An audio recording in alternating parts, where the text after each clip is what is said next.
I just wanted to make a video on patience.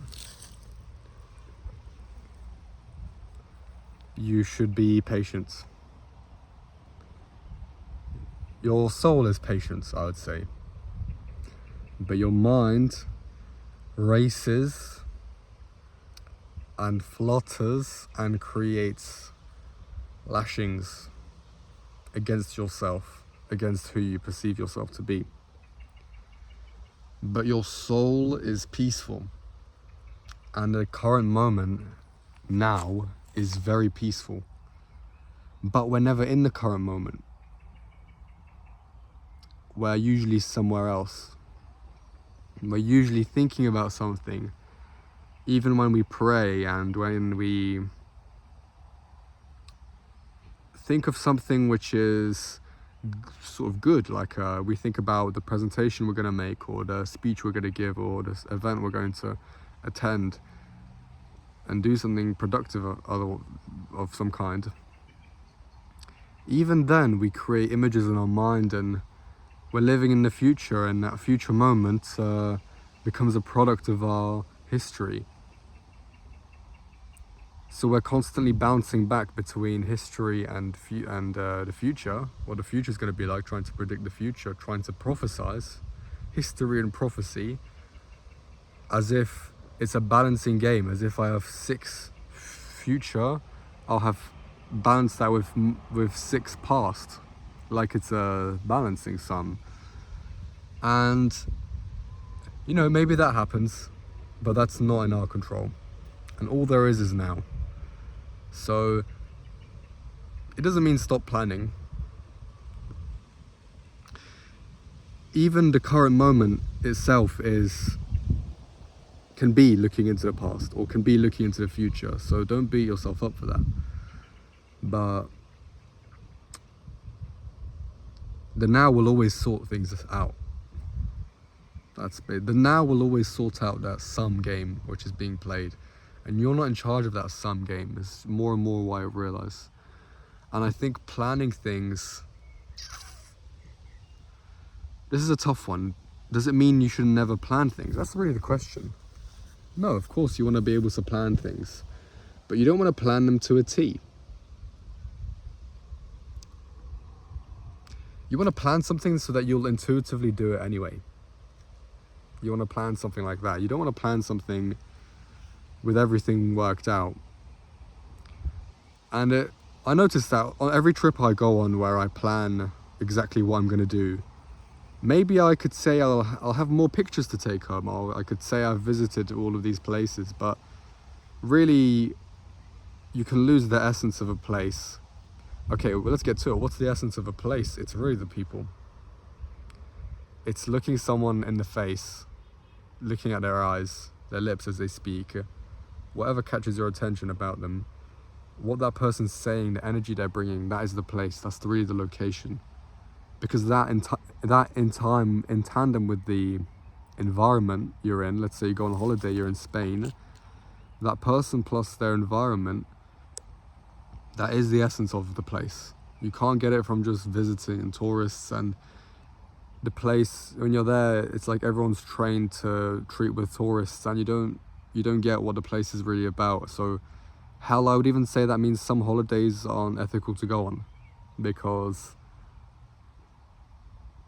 it's kind of abusive, you know. And the people, they abuse themselves because it's for money, right? Because they know there'll be, the hospitality industry profits from this kind of pretending to be nice, you know.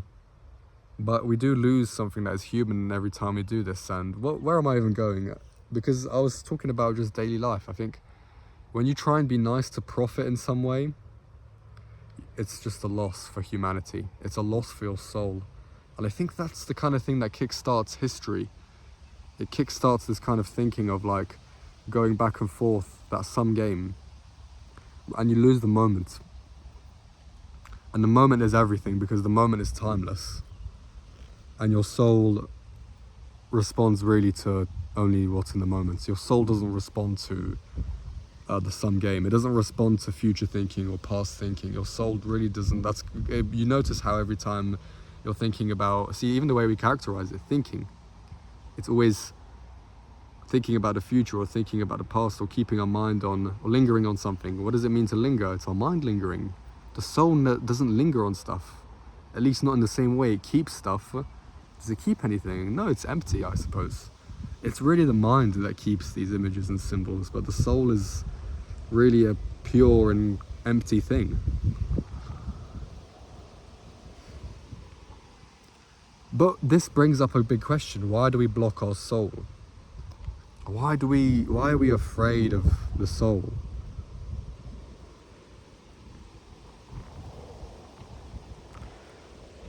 I think it's because the soul can have a lot of suffering in it. And sometimes, rather than let the floodgate open, we let things get really bad before it breaks open, whether we like it or not. And that's life, I guess. That's one way to characterize life. It's keeping in things until we can't keep them anymore. They break open, we hit rock bottom, and we build up again. But that doesn't have to be the case. That's only the case when you try and hold something back. But maybe that pressure is what really creates a powerful life. Because we're more than just animals. We're more than just the body. But we're also more than the mind. It's a tough one. I don't know. This is a tough issue. But really it's not tough, because at the end of the day you can always just forget everything you know, which is difficult because I think a lot of people walk around with a full cup, which they put on themselves. They give themselves a full cup, and they literally cannot process what is happening in the moment, and they invent trouble for themselves. People do that, and it's really not helpful. I do that. Don't give yourself trouble. Don't invent your own trouble.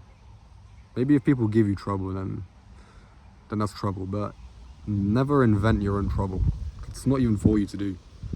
And then you have a full cup, and then you go into a conversation and you're not even hearing what the person's saying, or it could also be the opposite. You might realize that everything someone's saying is coming from the mind.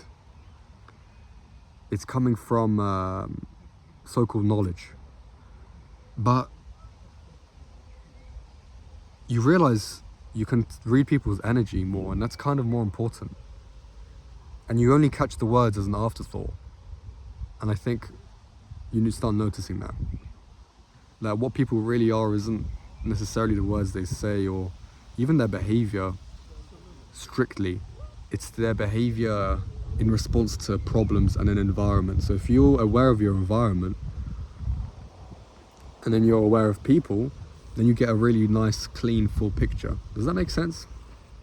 I feel like I'm really talking out my ass here. This video is not really about anything in particular.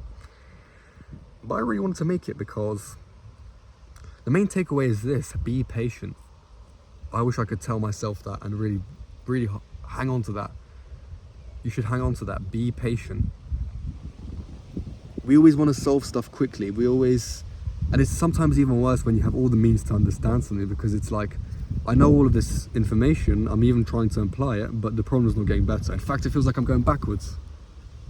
What the hell? But